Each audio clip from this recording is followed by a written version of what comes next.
महाराष्ट्रातील माझ्या बंधू भगिनींना जय श्री कृष्ण. उद्या श्रीकृष्ण जयंती आहे.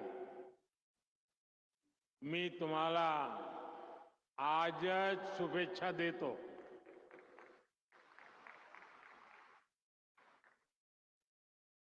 महाराष्ट्र के राज्यपाल श्री सीपी राधाकृष्णन जी, मुख्यमंत्री श्रीमान एकनाथ शिंदे जी,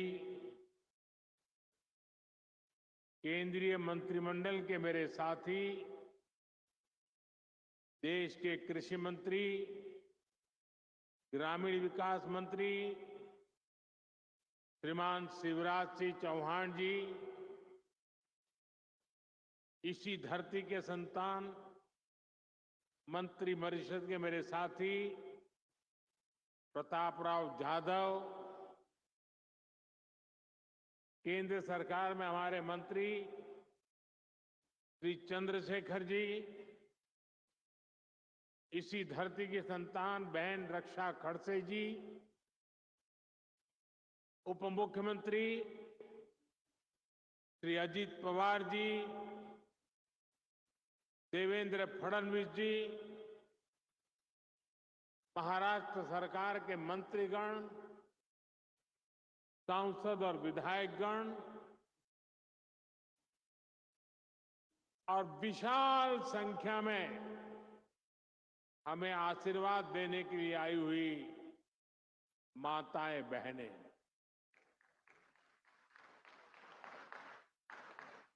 दूर दूर मेरी जहां भी नजर पहुंच रही है, ऐसा लग रहा है माताओं का महासागर उमड़ पड़ा है.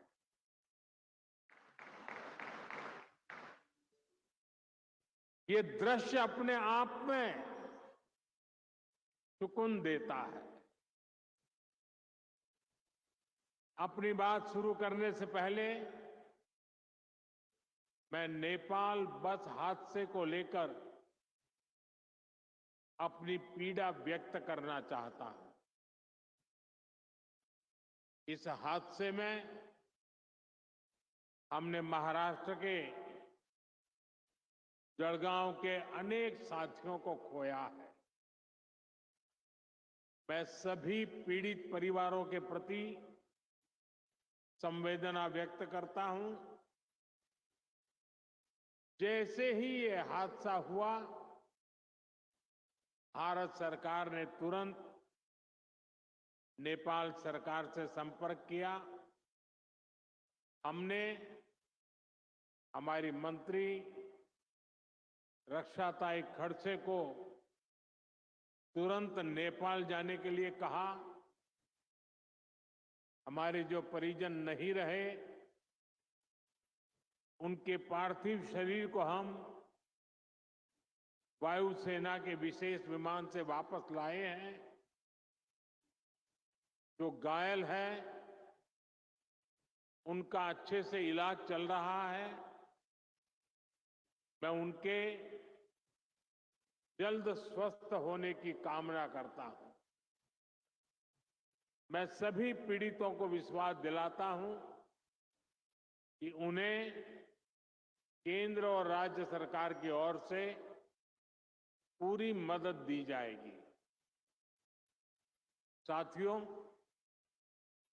आज लखपति दीदी का ये महासम्मेलन हो रहा है. मेरी सभी लाड़की बहन यहां बड़ी संख्या में उपस्थित है. आज यहां से देश भर के लाखों सखी मंडलों के लिए 6,000 करोड़ रुपए से अधिक की राशि जारी की गई. लाखों बचत गटांशी जोडल्या गेलेल्या महाराष्ट्रातील आमच्या भगिनींना सुद्धा कोट्यवधी रुपयाची मदत मिळाली आहे. इस पैसे से लाखों बहनों को लखपति दीदी बनाने में मदद मिलेगी. मेरी सभी माताओं बहनों को बहुत बहुत शुभेच्छा. साथियों, आप सभी में मुझे महाराष्ट्र की गौरवशाली संस्कृति और संस्कारों के भी दर्शन होते हैं. और महाराष्ट्र के ये संस्कार भारत ही नहीं, विश्व भर में फैले हैं. मैं कल ही अपने विदेश के दौरे से लौटा हूं. मैं यूरोप के देश पोलैंड गया था और वहां भी मुझे महाराष्ट्र के दर्शन हुए.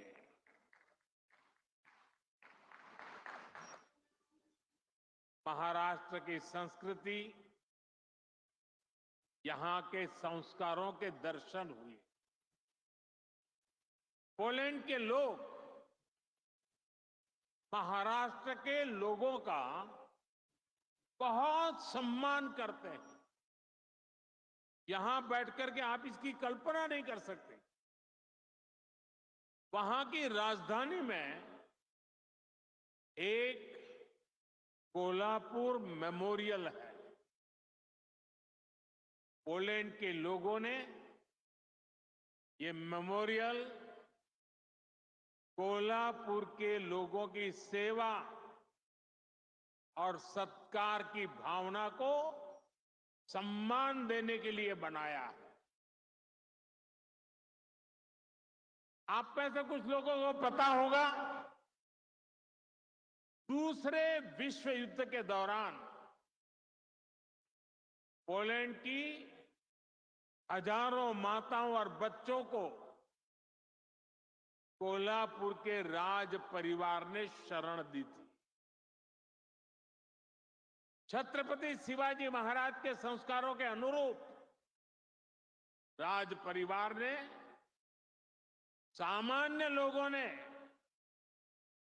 शरणार्थियों की सेवा की.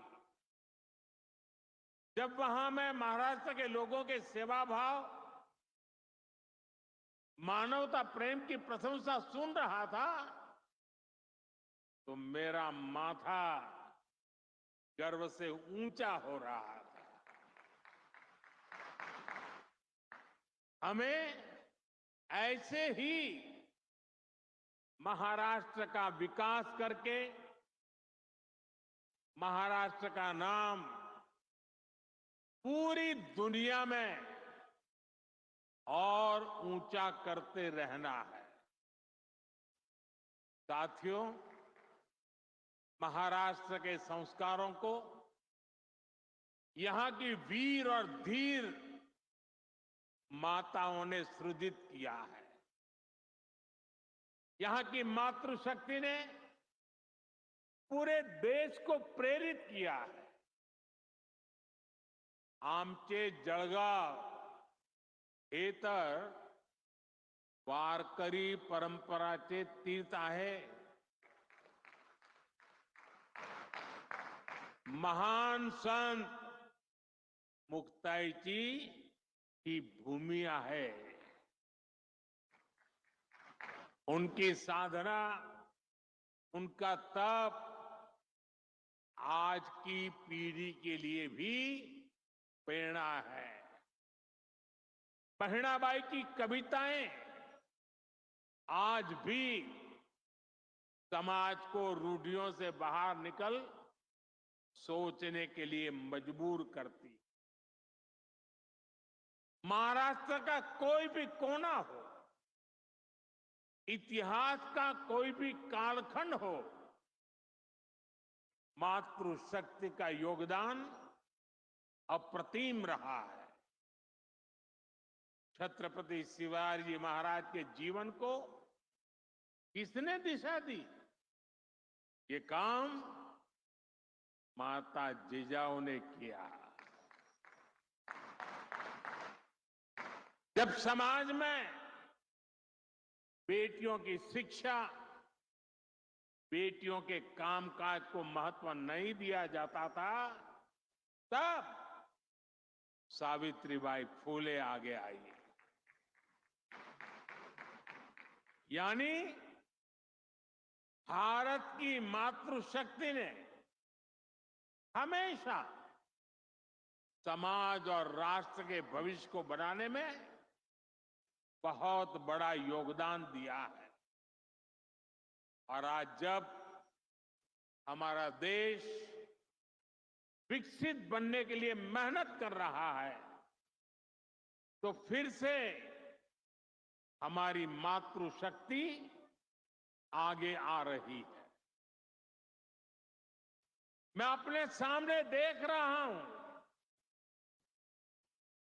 महाराष्ट्र की आप सभी बहनें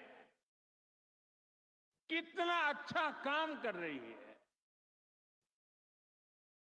तुमच्या सगळ्यामध्ये मी राजमाता जिजाऊ आणि सावित्रीबाई फुलेची छाप पाहतो।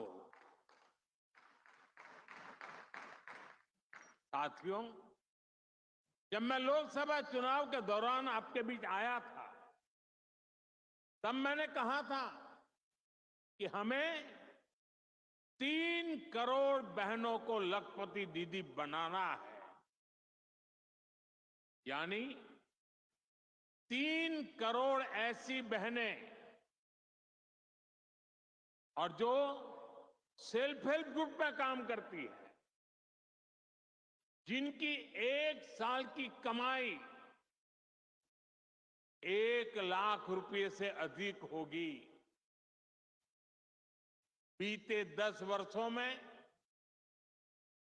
1 करोड़ लखपति दीदी बनी और बीते 2 महीने में,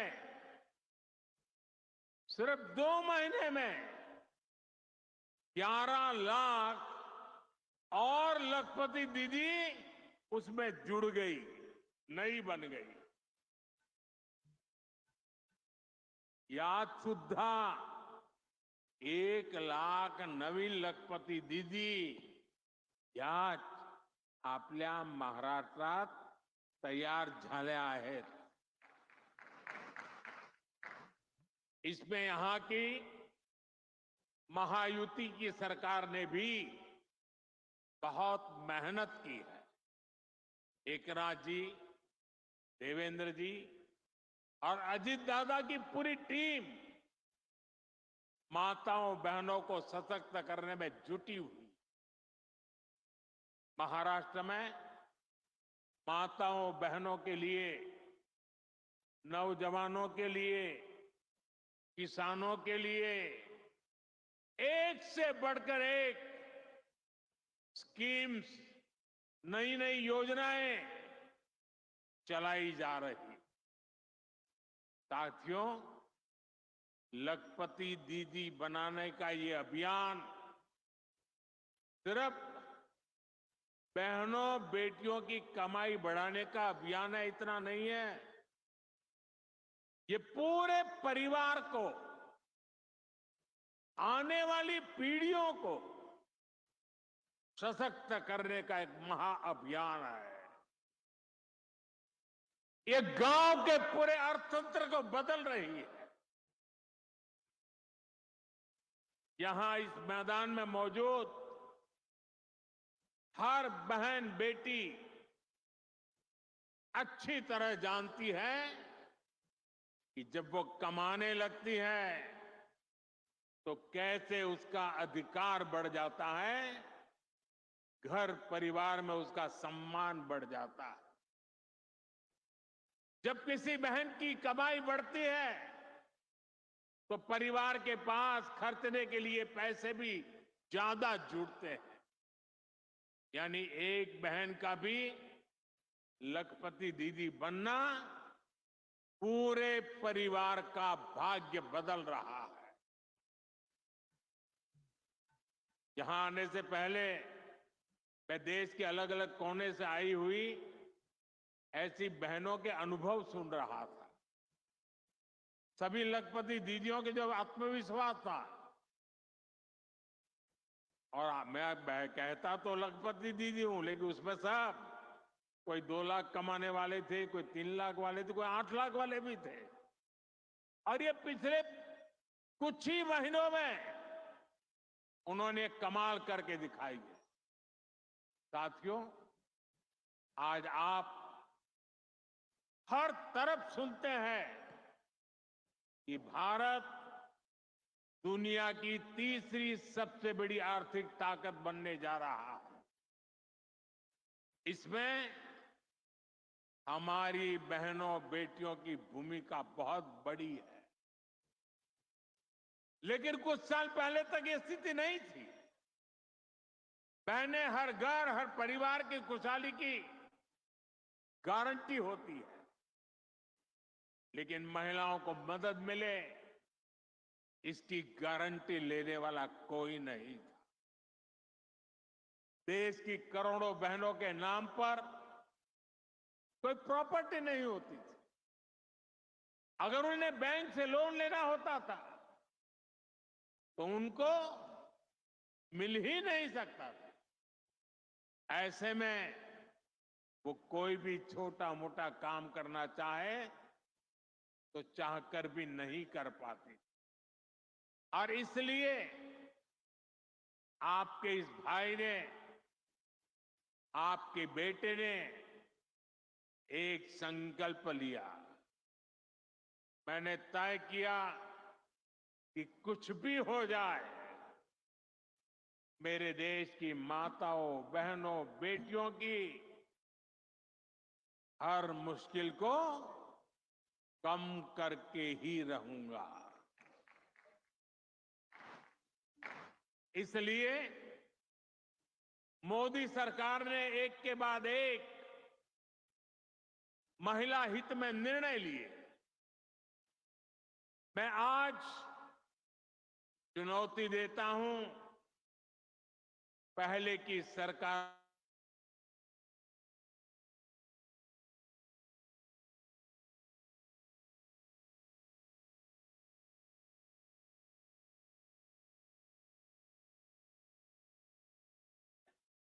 मोदी सरकार के 10 साल तराजू में रख लिए जाए।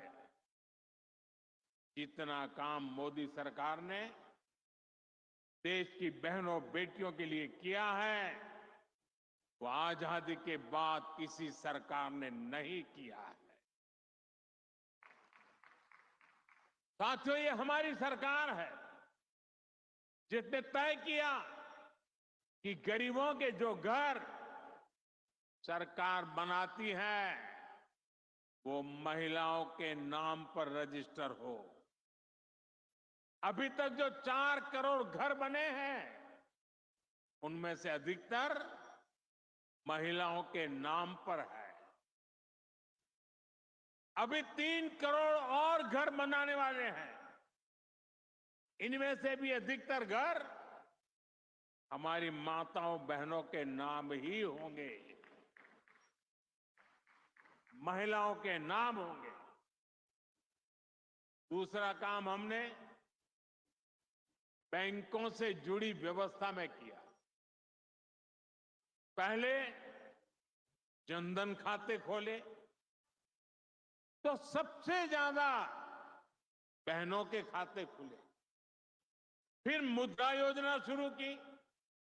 हमने बैंकों को कहा कि आप बिना गारंटी के लोन दो, और अगर गारंटी चाहिए तो मोदी मौजूद है। इस योजना की करीब 70% लाभार्थी माताएं बहनें हैं।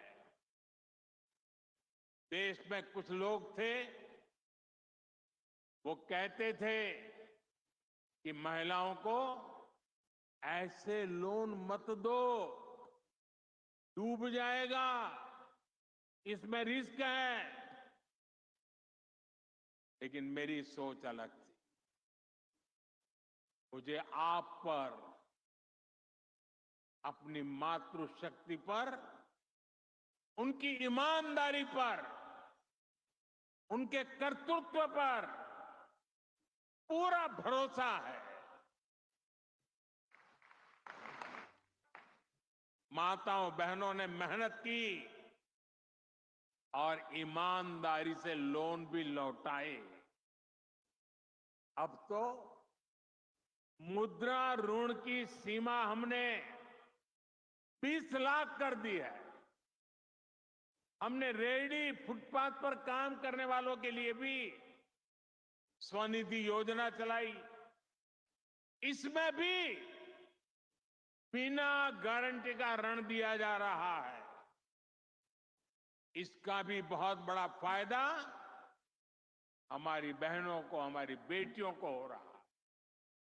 हमारे विश्वकर्मा परिवार जो हस्तकला का काम करते हैं, इसमें भी बड़ी संख्या में हमारी बहनें जुड़ी हैं। उनकी गारंटी भी हमारी सरकार ने ली। साथियों, पहले जब मैं सखी मंडलों की बात करता था, महिला सेल्फ हेल्प ग्रुप की बात करता था, तो बहुत कम लोग थे जो ये देख पाते थे कि इसका महत्व क्या है। आज देखिए, ये भारत के अर्थतंत्र की एक बहुत बड़ी शक्ति बनती जा रही है। गांव-गांव में, दूर सुदूर आदिवासी क्षेत्रों में सखी मंडलों से जो परिवर्तन आ रहे हैं, वो सबके सामने है। 10 साल में यह आंकड़ा भी बहुत बड़ा है। 10 साल में 10 करोड़ बहनें इस अभियान से जुड़ चुकी हैं। और हमने इनको भी बैंकों से जोड़ा है। हमने उन्हें बैंकों से आसान और सस्ता ऋण दिया है। मैं एक आपको आंकड़ा देता हूं, और ये सुनकर के आप जरूर चौंक जाएंगे और आपको शायद मन में गुस्सा भी आएगा। क्या मेरा देश पहले ऐसे भी चलता था क्या? साल 2014 तक, साल 2014 तक 25,000 करोड़ रुपए से भी कम, 25,000 करोड़ रुपए से भी कम बैंक लोन सखी मंडलों को मिला था। 2014 से पहले 25,000 करोड़ से भी कम। याद रखिए, ये मैं उन महिला सेल्फ हेल्प ग्रुप की बात करता हूं। सिर्फ 25,000 करोड़, जबकि पिछले 10 सालों में करीब 9 लाख करोड़ रुपए की मदद दी गई है।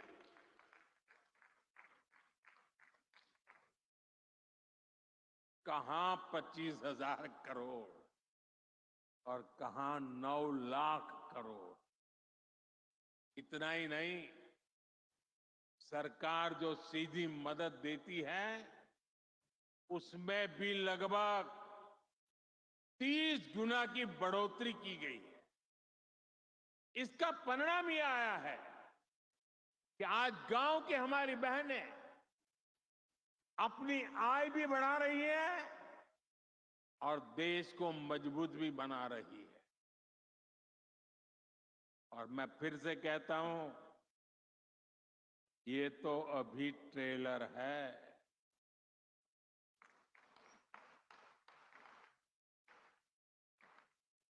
अब हम बहनों बेटियों की भूमिका का और विस्तार कर रहे हैं। आज 1.25 लाख से अधिक बैंक सखियां गांव-गांव बैंकिंग सेवाएं दे रही है। और अभी मुझे कुछ बहनें बता रही थी, 1-1 करोड़ रुपए का कारोबार करती है। अब हम बहनों को ड्रोन पायलट बना रहे हैं। हम बहनों के समूहों को लाखों रुपए का ड्रोन दे रहे हैं ताकि वे ड्रोन से आधुनिक खेती करने में किसानों की मदद कर पाए। हम 2 लाख पशु सखियों को भी ट्रेन कर रहे हैं ताकि वे पशुपालकों को मदद कर सके। यही नहीं, आधुनिक खेती के लिए, प्राकृतिक खेती के लिए भी हम नारी शक्ति को ही नेतृत्व दे रहे हैं। इसके लिए हमने कृषि सखी कार्यक्रम शुरू किया है। ऐसी लाखों कृषि सखियां आने वाले समय में देश के गांव-गांव में हम बनाने के लिए आगे बढ़ रहे हैं। इन सभी अभियानों से बेटियों को रोजगार भी मिलेगा, उनका आत्मविश्वास भी बढ़ेगा और बेटियों के सामर्थ्य को लेकर समाज में भी एक नई सोच का निर्माण होगा। साथियों, अभी पिछले महीने ही देश का एक बजट आया है। इसमें माताओं, बहनों, बेटियों से जुड़ी योजनाओं के लिए 3 लाख करोड़ रुपए रखे गए हैं। बेटियां ज्यादा संख्या में नौकरी करें, इसके लिए दफ्तरों में, फैक्ट्रियों में उनके लिए विशेष सुविधाएं बनाने की घोषणा की गई है। रहने के लिए वर्किंग विमेन हॉस्टल की सुविधा हो, बच्चों के लिए क्रेच की सुविधा हो, इसके लिए केंद्र सरकार काम कर रही है। हमारी सरकार बेटियों के लिए हर सेक्टर खोल रही है जहां कभी उन पर पाबंदियां थी। आज तीनों सेनाओं में महिला अफसर तैनात हो रही है, फाइटर पायलट तैनात हो रही है, सैनिक स्कूलों में, सैन्य अकादमियों में बेटियों को दाखिला मिल रहा है। जो हमारी पुलिस फोर्स है, जो हमारे अर्धसैनिक बल है, उनमें बेटियों की संख्या में बहुत बड़ी वृद्धि हुई है। गांव में कृषि और डेयरी सेक्टर से लेकर स्टार्टअप क्रांति तक आज बड़ी संख्या में बेटियां बिजनेस मैनेज कर रही है। राजनीति में भी बेटियों की भागीदारी बढ़े, इसके लिए हमने नारी शक्ति वंदन कानून बनाया है। साथियों, माताओं, बहनों, बेटियों का सामर्थ्य बढ़ाने के साथ साथ उनकी सुरक्षा भी देश की प्राथमिकता है। मैंने लाल किले से भी बार बार इस विषय को उठाया है। आज देश का कोई भी राज्य हो, अपनी बहनों बेटियों की पीड़ा को, उनके गुस्से को मैं समझ रहा हूं। मैं एक बार फिर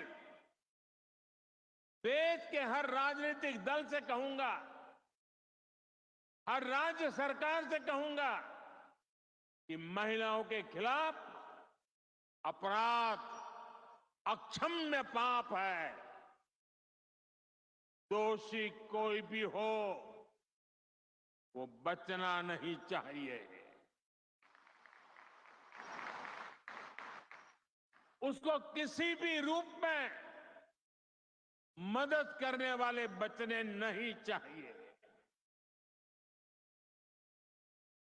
अस्पताल हो, स्कूल हो, दफ्तर हो या फिर पुलिस व्यवस्था, जिस भी स्तर पर लापरवाही होती है, सबका हिसाब होना चाहिए। ऊपर से नीचे तक मैसेज एकदम साफ जाना चाहिए। ये पाप अक्षम्य है। अरे सरकारें आती रहेगी, जाती रहेगी, लेकिन जीवन की रक्षा और नारी गरिमा की रक्षा इस समाज के रूप में भी और सरकार के रूप में भी हम सबका बड़ा दायित्व है।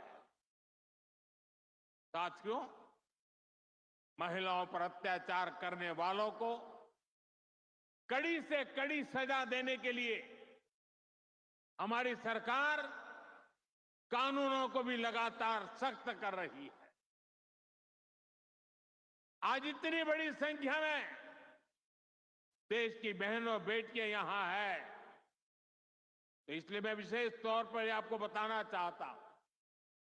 पहले शिकायत आती थी कि समय पर एफआईआर नहीं होती, सुनवाई नहीं होती, मुकदमों में देर बहुत लगती है। ऐसी अनेक अड़चनों को हमने भारतीय न्याय संहिता में दूर कर दिया है। इसमें एक पूरा चैप्टर महिलाओं और बच्चों के साथ होने वाले अत्याचार के संबंध में बनाया गया है। अगर पीड़ित महिलाओं को थाने नहीं जाना है तो वो घर बैठे एफआईआर दर्ज करा सकती है। हमने ये भी पक्का किया है कि एफआईआर से थाने के स्तर पर कोई टाल मटोल या फिर छेड़छाड़ नहीं कर पाएगा। इससे तेजी से जांच करने और दोषियों को कड़ी सजा मिलने में भी मदद मिलेगी। साथियों, नए कानूनों में नाबालिगों से हुए यौन अपराधों पर फांसी और उम्र कैद की सजा का प्रावधान किया गया है। बेटियों के साथ शादी के नाम पर भी धोखे के कई मामले आते रहे। पहले इसके लिए कोई स्पष्ट कानून नहीं था। अब भारतीय न्याय संहिता में शादी के झूठे वादों और छल को भी साफ साफ परिभाषित किया गया है।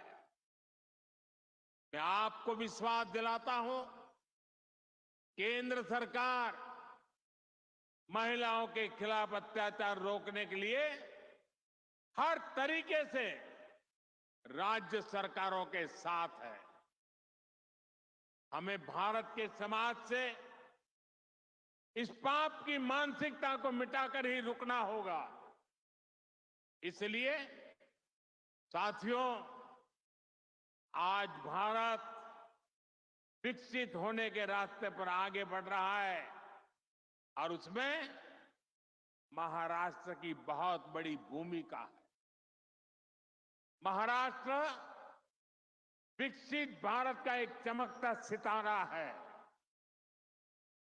महाराष्ट्र दुनिया भर के निवेशकों के लिए आकर्षण का केंद्र बनता जा रहा है। महाराष्ट्र का भविष्य ज्यादा से ज्यादा निवेश में है, नौकरी के नए अवसरों में है। आणि महायुतीचे सरकार म्हणजे गुंतवणूक आणि नौकरीची गारंटी आहे। महाराष्ट्र को आने वाले कई कई वर्षों तक महायुति की स्थिर सरकार की जरूरत है। महाराष्ट्र को महायुति की ऐसी सरकार की जरूरत है जहां उद्योगों को प्रोत्साहित कर सके। महाराष्ट्र में ऐसी सरकार की जरूरत है जो नौजवानों की पढ़ाई, कौशल और नौकरी पर बदल दे सके। मुझे पूरा भरोसा है कि महाराष्ट्र की स्थिरता और समृद्धि के लिए यहां की माताएं बहनें आगे बढ़कर मेरा साथ देंगी। मुझे आप बहनों पर पूरा भरोसा है। एक बार फिर महाराष्ट्र की युति सरकार के कामों को भारत सरकार की तरफ से हर प्रकार की मदद का आश्वासन देते हुए आप सबको बहुत बहुत शुभकामनाएं देता हूं। मेरे साथ बोलिए, भारत माता की। दोनों हाथ ऊपर करके मुट्ठी बंद करके पूरी ताकत से बोलिए, भारत माता की, भारत माता की, भारत माता की, भारत माता की, भारत माता की। बहुत बहुत धन्यवाद।